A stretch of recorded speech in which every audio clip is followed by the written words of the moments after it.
Good morning, members. It's May 15th. This is the weekly review. We take a look at what happened, what we think is going to happen, and try to position for that.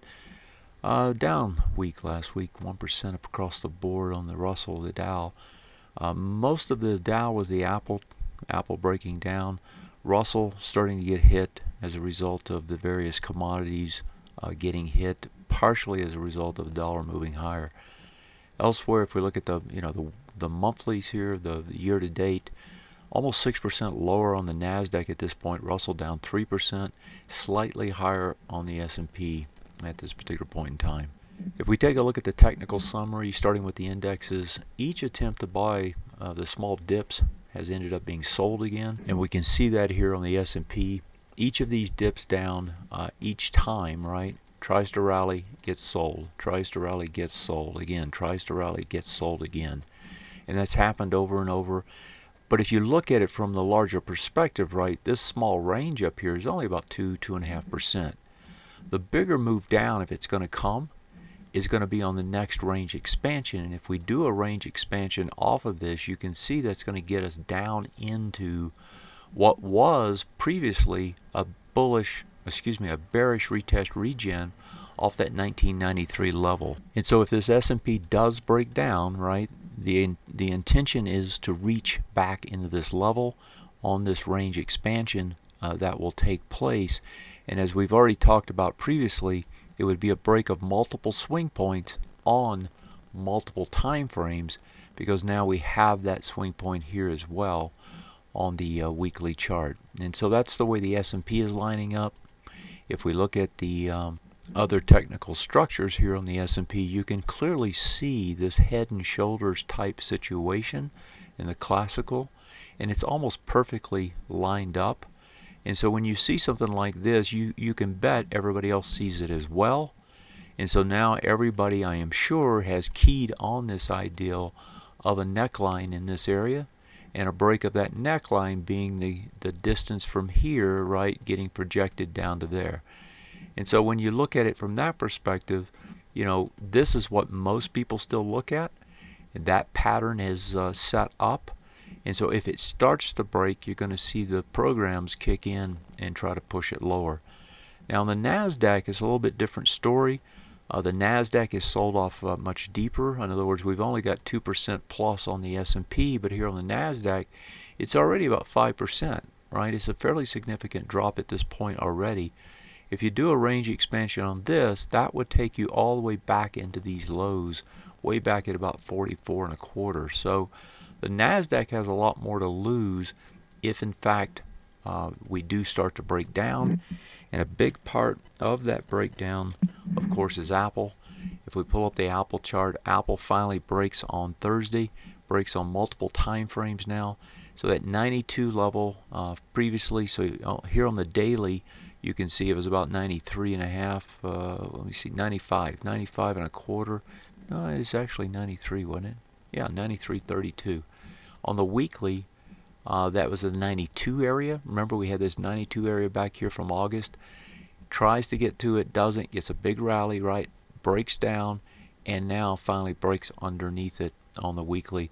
And what I did notice later, which I did not notice previously, and I shared that on the portfolio update yesterday, we did get, or on Friday actually, we did get the break on the monthly previously on the prior month.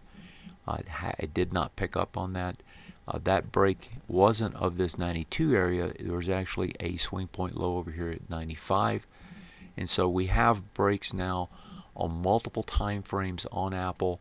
That should continue to put pressure on this S&P, on the Nasdaq in particular, in the coming or the remainder of this month.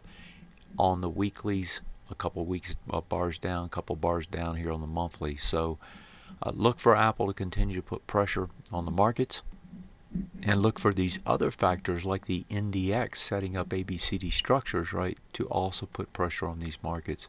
So if we take the NDX, right, we had a push down here, now a B structure up to there. That would take us down into this level on the NDX. So the NDX, with Apple being a big component, is the weakest of the group. NDX wants to try and trade lower, and that's going to continue to put more pressure on these markets as we go forward. If we look, there's other evidence of problems. For example, if we go to the Russell, now the Russell last week had held on the first attempt to push higher off that bullish retest regen, and remember, it had gotten deeper, which is a sign of weakness, than it should have after 6 bars.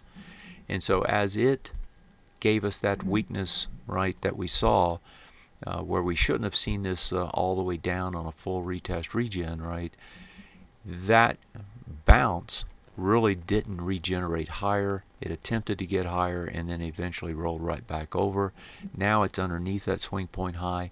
That says it's going to try to get to the next one. It's into this bar now, the big wide price spread bar, and it's just coming into this high volume bar. So if it's going to get a push or a hold here, it's going to happen immediately this week. If we don't see the Russell bounce immediately, you have to expect it's going to come back to this low of this high volume bar, and that's right at the beginning of the support zones here on the charts. And so right now my suspicion is that's probably what the Russell's going to do. If we look at the NASDAQ NDX, which we've already kind of glanced at, you have on a larger term perspective now kind of that rollover that's starting to take place. And so if we look at it on the monthly chart, right, we've had a huge run up. Now it's really starting to show here on the S&P, it's starting to show a little bit of the roll. If we flip over to the NASDAQ, you'll see it's much more pronounced. So let me pull up the NASDAQ, and here you can see, let's get it to the monthly chart, you can see a much more pronounced kind of a rollover taking place on this NASDAQ. And as it rolls, right, the keys are going to be the swing point lows if they start to break on the monthly time frames. Speaking of breaking on the monthly time frames, we don't have any evidence yet of continued deterioration inside the various stocks that make up the market. And what I'm talking about here is, if I let's pull up the S&P again, and we'll put it on the monthly time frame. If I look at the monthly time frame, or even on the intermediate term time frame, what I'm looking at is, do we have trend transitions? And let's point them out here where they would be. Do we have more trend transitions to the downside versus the upside? To get a downside trend transition, you got to break a swing point low. To get an upside one, you have to break a swing point high. As we've made this move up, right, there's been a tendency to break more and more of these swing point highs, and we keep seeing a surge in those numbers. Now at some point, either it has to consolidate, which is what's happening, and then surge again, right, to break more of them, or you start seeing an escalation of breaks to the downside. Right now we don't have that escalation. We have about 30 to 40 on the intermediate term time frame that have started to break. A surge is when you see 200 or 300 of these, and we don't have that. That surge we saw right here, you saw that kind of number. When we saw it here, you saw the same sort of numbers, that surge. If we get the break of the swing point low and we start to push down hard, we'll see that surge. And when you see that surge, you know you're getting closer to some sort of a turn as a result of it. But the key is until you see the surge, you really don't have a breakdown taking place. And I suspect if we're going to see it, it's going to happen on the break of this multiple swing points on the downside. So I believe this swing point low is critical. If we start to see the S&P break that and hold that on a weekly basis, we're probably going to see a continuation move and some sort of a larger surge to the downside. And so even though they've bought the first dips right now, that hasn't had any follow through. There's still the opportunity for follow through to the top side to take place, but we're seeing more and more evidence, as we're talking about here, that we're going to get some more push to the downside. And as we get to the prognosis here, you'll see my thought is that for now it's probably going to hold, but if we don't get some sort of push to the upside fairly soon, I would think within the next 2 to 3 weeks, we're probably going to break back down again. So with the indexes, we're getting more and more evidence of some sort of deterioration. If we look at it on the sectors, we're definitely getting it too. And so I've kind of laid out here, what has already transitioned on these S&P, on the various sectors, on the indexes, the sectors, and the secondary ones. On the indexes, right, we've already got a break on the Russell, and we've pointed that out multiple times. We also had the break on the XLF and the IYT. So what I'm speaking of in particular here, and let me pull up the Russell, is that break that's taking place, and let's go to the monthly chart, has already taken place here. And yes, we got a big bounce off of it, but this, when it changes on a monthly time frame, right, that's usually significant. It doesn't usually get corrected right away. It can, but that's typically not what happens. And when it happens in multiple places, for example, if we pull up the XLF and it happens in multiple places, that tends to be more and more significant. Now, we've only got two in terms of a major sector and an index, but if we go to the secondary sectors, there's a lot of them, right? Autos, timber, broker-dealers, infrastructure stocks, pharma, regional banks, agribusiness. This is not a small number. And so there's a lot of deterioration that has taken place underneath the cover, so to speak, things that we don't look at that much. And we actually have the IBB that's in danger of doing the same thing here on a monthly basis. If we pull it up and look at it, you can see we're getting very close to doing the same sort of thing on the IBB. So a lot of the major subsectors are all starting to change. This is a broad swath across all various sectors, right? I mean, we're talking autos, timber, brokers, pharmaceuticals, regional banks. That's a broad spectrum of things that have changed. There's still some strong sectors out there. These are the ones that are there. But the fact that we have so many of these suggests that at the very best, we're going to see a huge range build out over a number of months, potentially years, which is what I've been talking about for some time.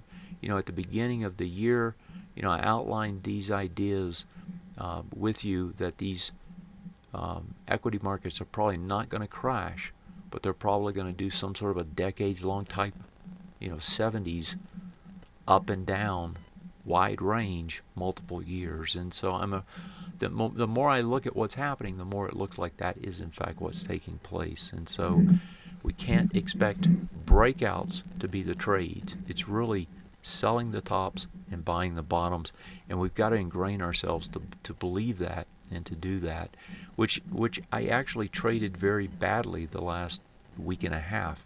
We should have been selling and holding off on any buys instead of making some new buys when we were getting close to the top.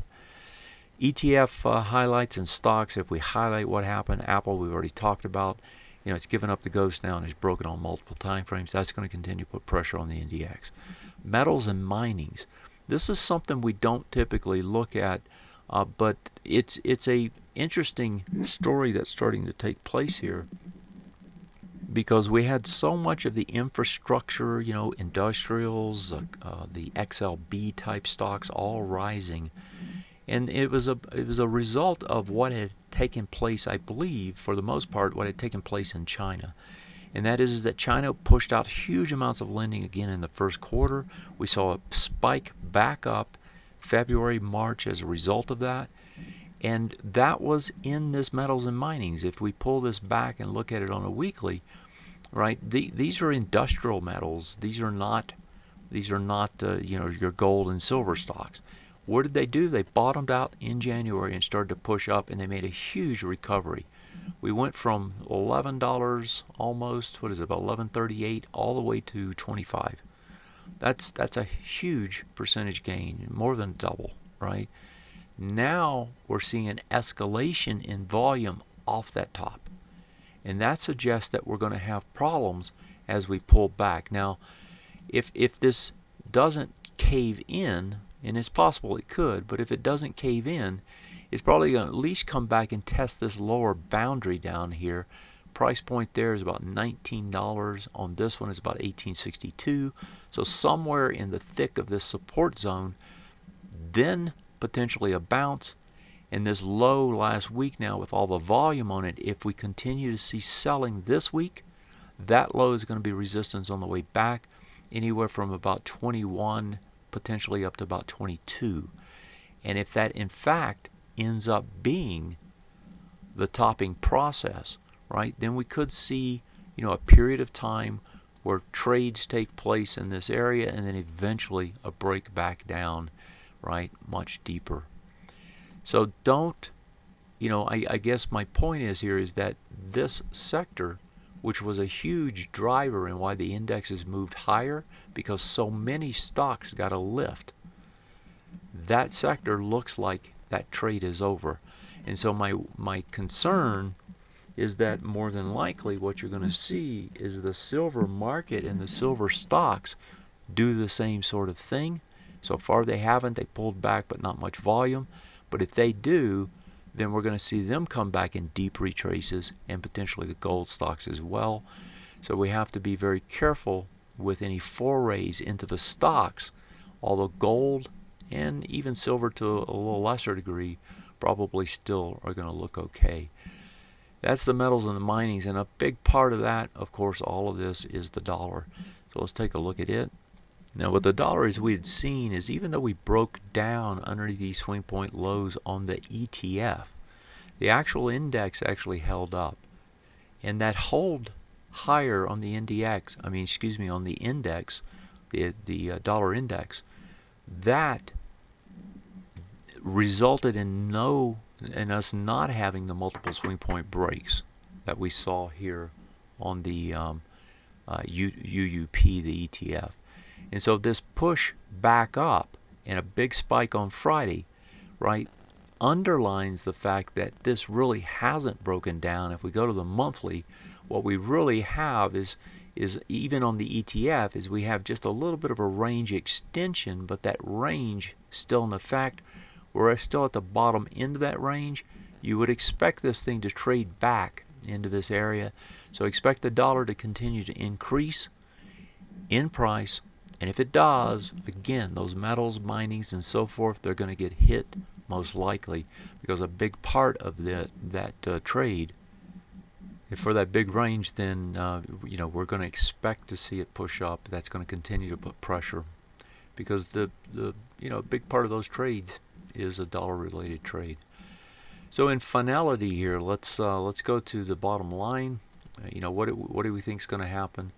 Last week, pretty much earnings are done. Walmart, I think, is the last one that reports this week, but the retail sector was the last one, and they sold earnings. If you looked at the earnings headlines, you would think, because we beat here, we beat there, things were okay. Well, they really weren't. They were down about 7%. That's the 5th quarter in a row of decreasing earnings, yet the market is still at the highs. Something's got to give. Either things have got to get better economically and for the companies, or these markets are going to sell down again. So part of the economy question, right, is the U.S., but it's also China. And if you look at China's numbers this weekend, they missed on all 3 of their reports: retail sales, their industrial numbers. They simply missed. And so China has been putting pressure on these markets. And if we actually look at the Shanghai, you can see it in the Shanghai market, right? That market has struggled actually since last summer, but in a broader sense, if we pull up the Shanghai market here, it has come down and has been unable to lift. And so as our markets have lifted, it lifted as well, but then it started to sell off again here as you see it on the daily. And if you look at it on the weekly, this thing's coming down to test the lows again. If you look at it on the monthly, a break of that low, which is the last significant price point, takes you all the way back to these swing point highs when it broke out way back in November of 2014. So China continues to be a problem, and it's going to continue to be a problem for the world. The next major events, as we talked about last week, central bankers in June and July, I think that's what's going to push this market around. Last week, it the potential scenarios played out pretty much like we thought. Although we did get a push back down at the end of the week, I didn't forecast that.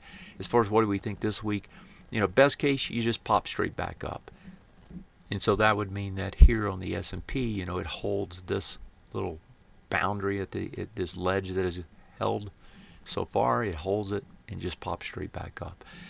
Not the likely case. Worst case, just breaks down, right? I mean, we just totally break down and push to the downside on this market and break underneath these swing point lows and get escalation to the downside.